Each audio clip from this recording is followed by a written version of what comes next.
The man who had every. In a bustling city full of towering skyscrapers and fast-paced life, there lived a man named Ethan.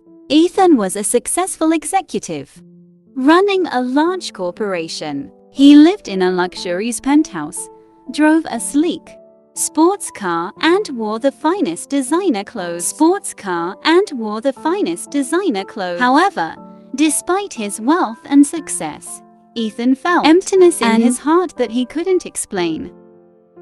He believed that acquiring more possessions would fill the void, but the more he had, the less content he felt. One day, while on a business trip to a small town, Ethan noticed a serene park nearby.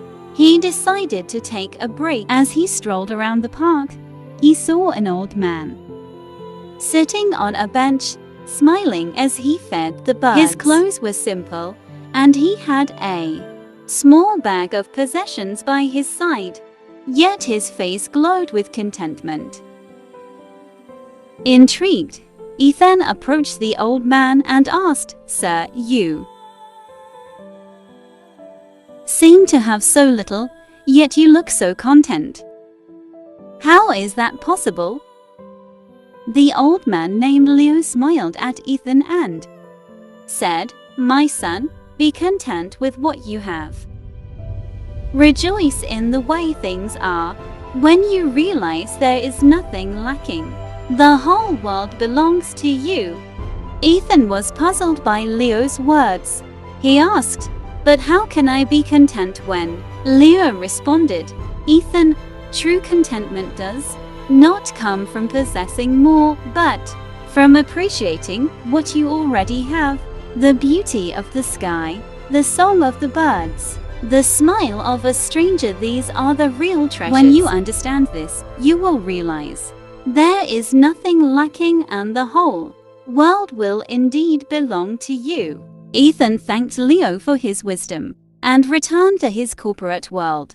But Leo's words stayed with him, prompting him to question his approach to life.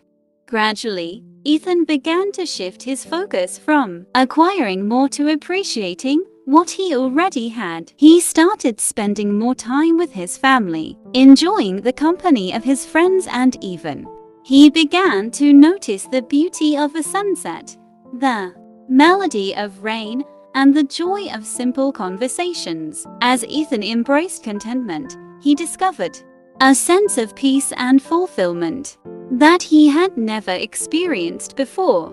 His relationships improved, his work became more meaningful, and he found joy in the simplest things. He realized that there was indeed nothing lacking, and for the first time, he felt like the whole world belonged to him.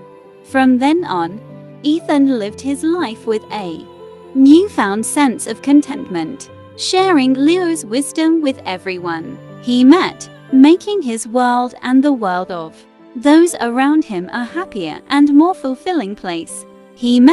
Making his world and the world of those around him a happier and more fulfilling place.